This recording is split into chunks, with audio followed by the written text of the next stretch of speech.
할렐루야. 네. 하나님의 전을 찾은 여러분들에게 하나님의 은혜와 평강이 함께 하시기를 주님의 이름으로 축복합니다. 네. 예수님이 부활하셨습니다. 네. 부활의 증인이라고 하는 제목으로 하나님의 말씀을 전하겠습니다.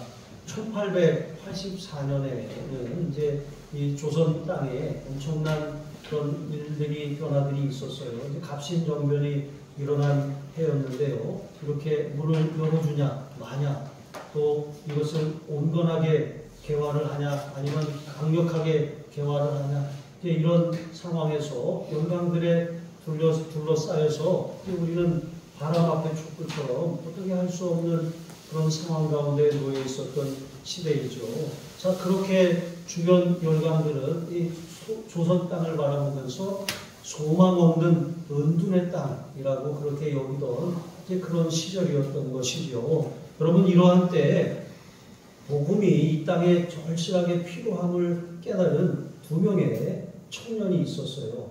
한 사람은 언더우드, 한 사람은 아펜젤러입니다. 여러분, 아펜젤러 선교사님은 제 감리교 선교사님으로 그렇게 파송을 받아서 우리나라에 처음으로 들어온 감리교인이죠. 또 언더우드 선교사님은 장로교 선교사로 오셨어요. 자, 어쨌든 이 두 분의 선교사가 순교할 각오로 미국 땅에서 하나님 앞에 헌신을 작정하고 그렇게 이 풍랑을 뚫고 제물포항에, 인천 제물포항에 도착했습니다. 여러분, 그렇게 그날이 부활절이었는데 부활절에 황무지와 같은 이 조선 땅, 앞을 볼 수 없는 그런 영적인 어두움이 둘러져 있는 이 어두움의 땅에 소망의 빛이 비춰지게 된 것이죠.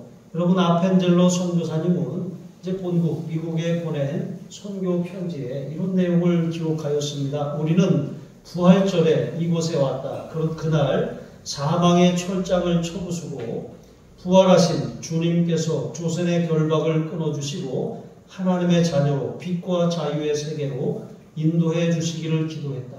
네. 그렇습니다. 1884년에 온 그 선교사님을 통해 하나님께서 복음의 빛을 우리에게 비춰주시고 이 땅에 교회가 세워지고 또 감리교회가 이렇게 세워지게 된 것이죠. 오늘 우리는 부활의 아침에 예수님의 무덤을 찾았다가 부활의 첫 증인이 된 이 세 여인의 이야기를 통해서 동일하게 부활의 증인으로 우리를 부르시는 주님의 음성이 여러분에게도 들려지게 되시기를 주님의 이름으로 축복합니다. 네. 첫 번째로, 여러분, 언제나 주를 향한 헌신은 말씀에 근거해야 됩니다. 네. 하나님의 말씀의 토대 위에 헌신이 그렇게 세워져 가야 하는 줄로 믿습니다. 네. 예수님은 이른 아침에 사내들인 공회에 의해서 이제 빌라도의 손에 넘겨주셨어요. 그리고 빌라도는 예수님에게 그들의 요구에 따라 십자가형을 선고했죠. 로마 군병들은 예수님의 옷을 벗기고 채찍으로 때리고 가시로 면류관을 만들어서 씌우고 희롱했습니다.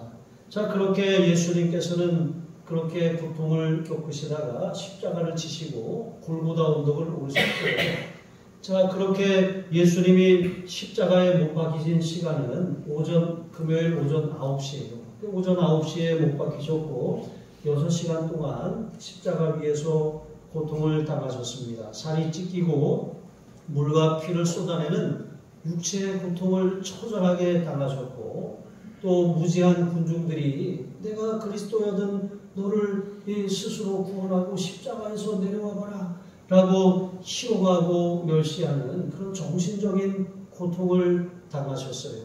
여러분, 누군가 우리에게 뒤에서 우리에 대해서 좋지 않은 이야기를 하고 또 면전에다가 욕을 하고 우리의 평판을 깎아내리면 우리가 견디지 못하잖아요. 그런데 예수님은 대놓고 그런 멸시와 조롱을 당하셨어요. 그리고 뿐만 아니라 가장 극심한 고통은 영적인 고통이었는데 예수님은 잠시지만 하나님 아버지로부터 버림을 받으시는, 철저하게 단절되는 그런 영적인 그런 고통을 겪으셨어요. 그 짧은 시간 동안 극심한 고통을 겪으시다가 6시간 만에 오후 3시경에 예수님이 운명하셨죠. 자, 이 6시부터 안식일이 시작됩니다. 또 그 안식일은 6월절과 겹친 안식일이에요. 그러니까 1년에 이 가장 중요한 절기인 이 6월절이 시작되는 안식일인데 6시가 되기 전에 유대인들이 예수님의 시신을 내려달라고 요구합니다. 왜?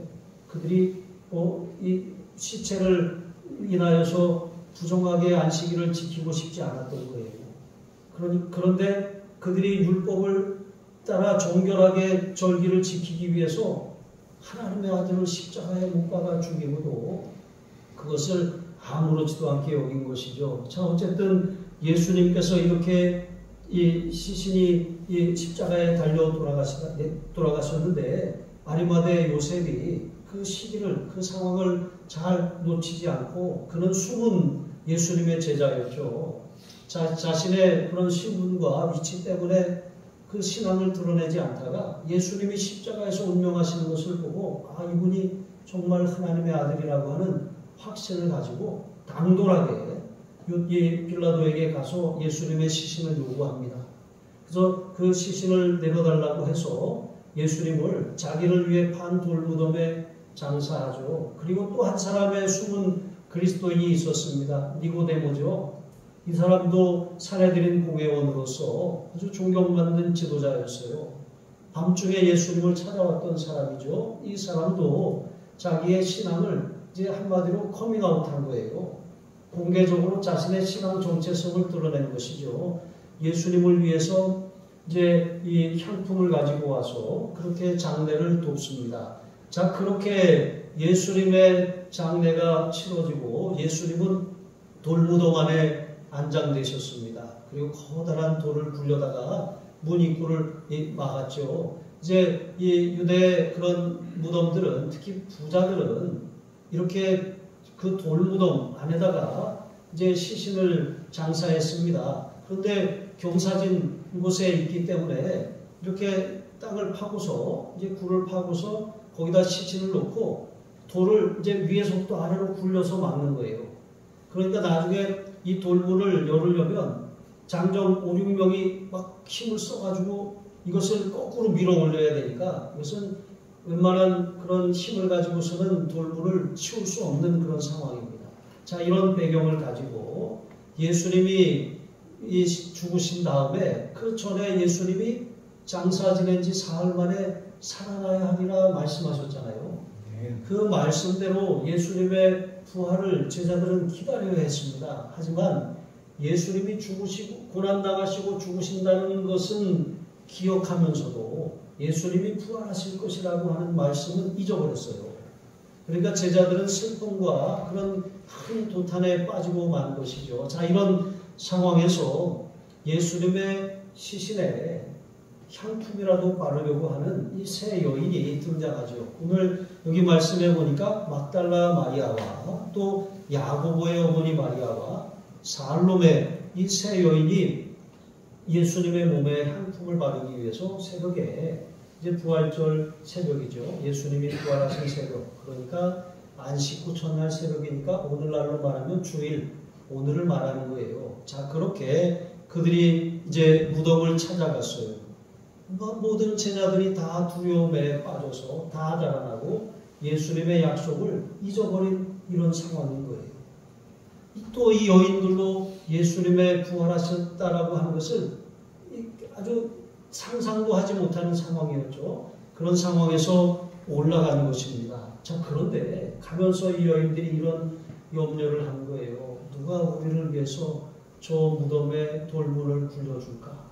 이렇게 염려를 하면서 가는데 갔다가 깜짝 놀란 거예요. 이미 돌 무덤의 문이 풀려져 있는 것이죠. 게다가 이 돌문은 유대 종교 지도자들이 예수님의 제자들이 혹시라도 시신을 훔쳐가고서 부활했다고 그런 거짓 소문을 퍼뜨릴까봐 봉인한 상태였어요. 로마 이 군병들이 그 문 앞을 굳건하게 지키고 있었던 것이죠. 그런데 가보니까 이 커다란 돌문은 열려져 있고 병사들은 어떤 큰 일을 만나든지 두려워서 사시나무 떨듯이 부들부들 떨면서 아무 말도 하지 못하는 상황입니다. 그리고 고개를 들어보니까 무덤 위에 하나님의 천사가 앉아 있는 거예요. 엄청난 일을 보게 되는 것이죠. 여러분, 우리는 우리의 육신의 눈을, 우리의 문제나 세상의 우리의 현실을 바라보며 살아가면 사실 답이 없어요. 노답입니다. 소망이 없어요. 계속 우리의 통장을 자꾸 살펴보고 우리의 잔고를 자꾸 계산해보고 회개를 해봐도 여러분, 우리의 삶은 답이 없는 것 같아요. 환경은 자꾸 더 어려워지는 것 같고 우리가 전보다 더 많이 벌어도 더 어려워지는 것 같은 그런 삶을 우리가 살고 있는 거예요. 이렇게 우리의 삶의 문제들은 마치 무덤을 막고 있는 커다란 돌문과 같아요. 그리고 그 돌문 너머에는 시체, 썩어가는 시체만 있어요. 아무 소망이 없는 거예요. 커다란 장애물이 막혀 있는데 이 장애물이 없어진다고 해서 문제가 해결되는 것이 아닌 이러한 현실을 우리가 살고 있다는 것이죠. 그런데 여러분, 이 여인들이 부활의 아침에 본 것이 무엇입니까? 땅을 보고 염려하고 갔는데 고개를 들어서 보니까 하나님의 능력이 나타나서 그 커다란 돌문이 굴려지고 천사가 앉아있는데 하는 말이 어찌하여 산 자를 죽은 자 가운데서 찾느냐? 그는 약속하신 대로 살아나셨고 여기 계시지 않다. 그가 제자들에게 말씀하신 것처럼 먼저 갈릴리로 가시나니 이제 제자들에게 가서 예수님께서 갈릴리에서 만나자고 하신다고 전해라. 이렇게 한 것이죠. 여러분, 우리의 신앙이 우리의 눈에 보이는 것을 따라가는 것이 아니에요. 우리의 헌신이 우리의 열심만을 가지고 하는 것이 아니에요. 유대인들은 기적을 보고 예수님을 따라다녔어요.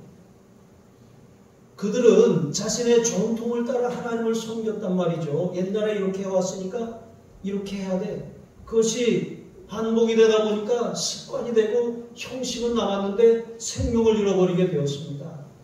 여러분, 우리는 살아있고 항상 있는 하나님의 말씀으로 구원을 받은 사람들이죠.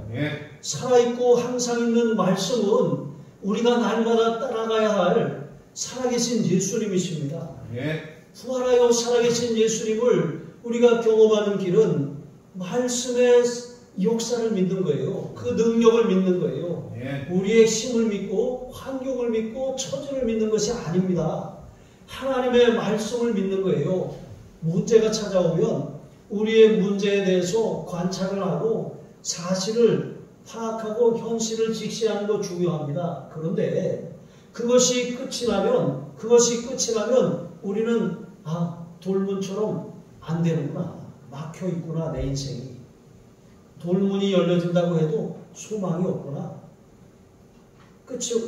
이것이 우리의 미래이구나. 이런 생각을 할 수밖에 없다는 거예요. 그러나 여러분, 돌문이 하늘의 능력으로 열려졌어요. 아멘. 무덤 안에 시신이 놓여있지 않습니다. 예수님은 살아나셨고 무덤 안에 계시지 않습니다. 여러분, 다른 종교의 창시자들의 무덤은 사람들에게 계속해서 길어지고 있어요. 그러나 예수님의 무덤은 비어 있어요. 시신이 없습니다. 예수님은 성경대로 사흘 만에 살아나셨고 부활하셨기 때문인 것이죠. 우리는 약속을 믿는 사람들이에요. 보이지 않아도 믿음으로 걷는 거예요. 어떻게 믿음으로 걷습니까? 하나님의 말씀을 따라 걷는 거예요. 말씀을 읽고 보고 듣고 통독하고 암송하고 우리는 말씀을 선포하며 그 말씀을 믿고 말씀을 따라가는 사람들이에요. 아브라함이 하나님의 부르심을 받았을 때 그는 그 말씀에 순종해서 갔어요. 히브리서에 보면 아브라함이 하나님의 말씀을 쫓아갔는데 그가 가는 곳이 어떤 곳인지 알지 못한 것 같다고 했어요. 갈 바를 알지 못하나 말씀을 쫓아갔다고 했어요. 우리의 삶에 어떤 정보가 없고 또 미래에 대한 확신이 없고 장래가 보이지 않는 그런 깜깜한 안개 속을 걷는 것처럼 무덤으로 가는 이 여인들이 돌문을 누가 우리를 위해 굴려줄까? 예수님 돌아가셔서 어떻게? 이제 어떻게 우리는 무엇을 의지하며 살아? 여러분, 이런 여인들이 부활하신 그런 주님의 부활의 현장을 보고 나서 그들의 눈이 열렸던 것처럼 우리가 말씀을 따라갈 때 여러분 우리의 삶의 눈이 열려질 줄로 믿습니다. 우리의 보는 현실 너머에 계신 하나님의 역사를 경험하게 될 줄로 믿습니다. 여러분 여기 앞에 강단에 이 꽃이 장식이 되어 있어요. 꿈보다 해몽이 중요하다고 했죠. 여러분 저는 여러분이 이 큰 그림을 보기를 원합니다. 여기 하얀 천으로 바닥에 깔려 있는 것은 예수님의 부활을 상징해요. 그리고 여기 두 개의 물 화분이 있습니다. 여기에는 앞에 그런 분홍색 식물들이 두르고 있고 뒤쪽에는 그 식물들이 말라서 나무처럼 된 모양을 하고 있어요. 그리고 가운데는 또 하얀 꽃이 이제 마치 막 피어나려고 하는 그런 모습을 하고 있죠. 그리고 가운데는 예수님의 부활을 상징하는 이 예수님의 십자가와 그리고 이 꽃이 거기 장식되어 있습니다. 여러분 부활의 중심이 누구죠? 부활하신 예수님이시잖아요. 자, 예수님이 부활의 첫 열매가 되셨어요. 여기 막 하얗게 피어나려고 하는 것은 예수님의 부활과 함께 우리가 부활할 것을 소망한다는 거예요. 한 주간 동안 이걸 여기다 놓을 거예요. 여러분 한 주간 동안 이 꽃은 점점 더 피어나겠죠. 그것이 바로 저와 여러분이라는 거예요. 그리고 앞에 있는 이 빨간색 이런 식물은 예수님의 보혈을 상징해요. 그리고 그 뒤에 말라있는 가지들은 예수님의 고난과 십자가를 상징하는 것이죠. 여러분 이것이 하나님의 큰 그림입니다. 우리의 삶에 고난이 와요. 앞에 돌문과 같은 장애물이 있어요. 이 돌문이 치워진다고 할지라도 무덤일 뿐이고 썩어가는 시체가 있는 것처럼 소망이 없는 것이 우리의 인생이었어요. 그러나 주님이 부활하셨어요. 부활의 첫 열매가 되셨습니다. 우리는 부활 생명을 가진 사람들이죠. 예수님을 믿는 우리의 삶에 우리도 예수님의 생명을 가지고 부활할 것을 믿는 믿음을 가지고 사는 사람들이죠. 그러니까 어떠한 어려움이 와도 이 또한 지나가리라. 3일 뒤에 부활하신 것처럼 내가 3일 동안 기도하고 3일 동안 작정하고 3일 동안 금식하고 3일 동안 하나님 앞에 매달리면 주님이 나에게 부활의 기쁨을 주시리라. 여러분 이런 믿음을 가지고 신앙을 갖되 말씀에 근거한 신앙, 눈에 보이는 것 때문에 낙심하지 마시고 문제에 대해서 말씀하시는 하나님의 말씀을 찾아서 읽고 그 말씀을 붙들고 그 말씀대로 내게 이루어 주셔서 이 말씀이 내 삶의 부활의 생명, 부활의 능력이 되게 하여 주옵소서. 기도하심으로 승리하시는 저와 여러분이 되시기를 바랍니다. 그러므로 우리는 우리의 눈을 들어서 문제가 아니라 믿음으로 주님을 바라보아야 합니다. 여러분 믿음의 눈이 열린 사람과 믿음의 눈이 닫힌 사람의 대표적인 예가 어디에 있습니까? 민수기에 보면 이스라엘 백성들이 12정탐꾼을 가나안 땅으로 가데스바네아에서 보내잖아요.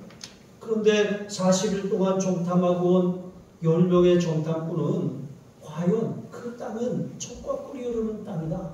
그 땅은 풍성하게 복을 받은 땅이다. 그 땅의 실권을 봐라.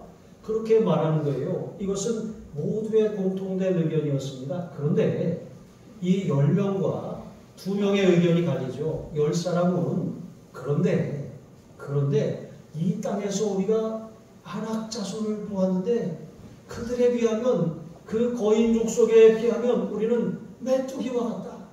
사람이 메뚜기를 상대할 수 있습니까? 그러니까 나는 메뚜기야. 메뚜기 하면 유재석 씨가 떠오르죠. 그런데 여러분 유재석 씨 하면 성공한 엔터테이너라고 하잖아요. 그런데 여기 성경에서 말하는 메뚜기는 사람이 상대할 수 없는, 우리는 그냥 그들 앞에 밟혀서 죽을 수밖에 없는 그런 미생물에 불과하다라고 그렇게 자기를 비하하는 거잖아요. 그랬더니 여호수아와 갈렙, 하나님의 말씀을 온전히 쫓은 여호수아와 갈렙이 뭐라고 합니까? 아니다. 하나님이 우리와 함께 하시면 우리는 능히 그들을 이기고 그 땅을 차지할 수 있다. 그들의 보호자는 그들에게서 떠났고 하나님이 우리 편이다. 우리가 그들에 비해 메뚜기가 아니라 그들이 우리의 밥이다. 차려놓은 밥상에 숟갈만 올려놓고 떠먹으면 되는데 하나님이 우리와 함께 하시는데 왜 두려워하냐? 이렇게 오히려 믿음을 그렇게 선포하는 것이죠. 그런데 사람들은 다수의 의견을 따랐어요. 그러니까 다수의 의견이라도 항상 옳은 것만은 아니라는 거예요. 하나님의 뜻이 무엇인지 그것을 분별하는 게 중요하다는 것이죠. 아무 소망이 없어요. 아무런 희망도 발견할 수 없어요. 미래도 없어요. 장래도 없어요. 그냥 답답한 현실에 내가 묻혀서 살다가 내 인생 끝날 것 같아요. 그때 여러분 부활의 주님을 바라보시기를 바랍니다. 네. 우리의 삶에 약속하시고 약속하신 대로 이루시는 주님을 믿음의 눈을 들어서 바라보시기를 바랍니다. 여러분은 맡기고 기도의 제목으로 삼으세요. 그리고 우리의 삶에 하나님이 약속하신 축복을 기대하면서 구하세요. 우리가 믿지 않는 사람이었다면 아무리 기도해도 하나님이 상관을 안 하셔요. 그러나 우리는 아들의 영, 예수님의 생명을 가진 사람들이 부활을 믿는 사람들입니다. 부활의 능력이 우리 안에 흐르는 사람들이잖아요.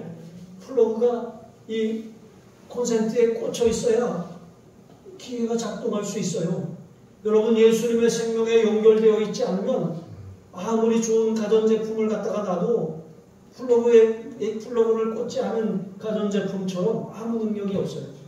우리는 무늬만 그리스도인이 아니라 예수님의 부활의 능력, 부활 생명을 가진 사람들입니다. 그러므로 여러분 어떤 상황 가운데서도 주님의 부활의 능력, 그 생명이 내 안에 있음을 믿는 믿음으로 살아가시기를 바랍니다. 16세기에 마틴 루터가 종교개혁을 이제 일으켰죠. 그런데 홀로 그 개혁의 과정을 감당하기가 너무 어려웠어요. 그래가지고 하루는 침울하고 낙담이 돼갖고 집에서 한숨을 푹 쉬어대고 있는데 그 아내 카타리나가 상복을 입고서 그 루터가 있는 옆방에서 막 땅을 치면서 통곡을 하고 있는 거예요. 막 우는 거예요. 그랬더니 루터가 아내의 곡소리를 듣고서 문을 열고 도대체 이게 무슨 일이냐? 왜 죽은 사람도 없는데 상복을 입고 이렇게 통곡을 하고 있는 것이요? 이렇게 물었어요. 그러자 이 아내 카타리나가 이렇게 말했습니다. 당신이 믿는 하나님이 죽었나요? 당신이 믿는 하나님이 죽지 않았다면 어떻게 당신이 이렇게 낙심하고 슬퍼할 수가 있나요? 그렇게 불안해하고 낙심하고 절망하는 것을 보니까 당신이 믿는 하나님이 죽었네요. 루터가 정신이 번쩍 들었습니다. 그래서 다시 일어나서 이 개혁을 완수할 수가 있었던 것이지요. 여러분 예수님은 부활하여 살아계십니다. 예수님을 믿는다고 하면서도 우리는 예수님을 죽은 자 가운데서 일으키신 죽은 자를 살리시는 하나님을 믿지 못해요. 죽은 자가 살아난다는 것은 우리가 이 땅에서 경험하는 것 중에 가장 놀라운 일이에요. 여러분 사람이 죽는 것은 우리가 이 땅에 살아가는 날 동안 경험하는 일 중에 가장 끔찍한 일이에요. 그런데 가장 인간의 절망, 아무 소망 없음 그 죽음을 주님이 이기셨잖아요. 하나님께서 죽은 자 가운데서 예수님을 일으키셨잖아요. 하나님은 죽은 자를 살리시는 하나님이에요. 불가능을 가능하게 하시는 하나님이시잖아요. 우리가 그 하나님을 믿고 있잖아요. 하나님은 없는 것을 있는 것처럼 부르신다고 했어요. 예레미야 33장 1절로 3절에 보시면 이를 행하는 여호와 그것을 만들며 성취하는 여호와 그 이름을 여호와라는 이가 이같이 이르노라. 너는 내게 부르짖으라. 내가 내게 응답하겠고 내가 알지 못하는 크고 은밀한 일을 내게 보이리라 말씀하셨어요. 여러분 하나님 어떤 하나님이라고요? 일을 행하시는 분이에요. 하나님이 작정하시면 하나님이 그것을 행하시는 거 어떻게 행하시느냐? 그것을 만들며 성취하는 여호와. 만들어서라도 되게 하시는 분이 하나님이십니다. 마치 취직을 못하는 아들을 위해서 자리를 만들어서라도 그 자리에 앉히는 부모처럼 하나님께서는 우리의 모든 불가능한 상황, 우리의 모든 절망적인 상황을 예수님을 일으키신 부활의 능력, 생명의 능력으로, 창조의 능력으로 가능하게 하시는 분이에요. 우리는 그것을 이루어 주시도록 하나님 앞에 부르짖어 기도하죠. 하나님이 우리에게 약속하신 그 약속을 이루어달라고 기도하죠. 성경의 믿음의 사람들이 하나님의 약속을 붙들고 왔을 때 하나님이 불가능을 가능하게 하셨던 것처럼 내 삶에도 부활의 능력으로 가능하게 해달라고 기도하죠. 여러분, 아브라함이 믿음의 조상이 된 것, 하나님께서 100세에 얻은 아들을 하나님이 지시하시는 산에 가서 번제로 바치라고 했어요. 아브라함이 고민이 됐습니다. 이 씨로 말미암아 하나님이 천하 만민이 복을 받는 그런 하늘의 별처럼 바다의 모래처럼 번성하는 복을 주신다 그랬는데, 아니 이거 바치라고 하면 소용이 없잖아요. 그런데 아브라함이 바쳤어요. 물론 하나님이 아브라함의 아들 이삭 대신에 순양을 잡아서 번제하게 하셨지만, 아브라함이 그 아들을 바칠 수 있는 믿음이 어떻게 생긴 걸까요? 그는 부활의 신앙을 가졌기 때문이에요. 네. 하나님이 죽은 자를 살리시는 분으로 믿었기 때문이에요. 그래서 로마서 4장 17절에 보면 그가 믿은 바 하나님은 죽은 자를 살리시며 없는 것을 있는 것으로 부르시는 이신이라고 그랬어요. 그가 그래서 믿음의 조상이 된 거예요. 하나님을 믿으니 하나님께서 그것을 그의 의로 여기셨다 그랬어요.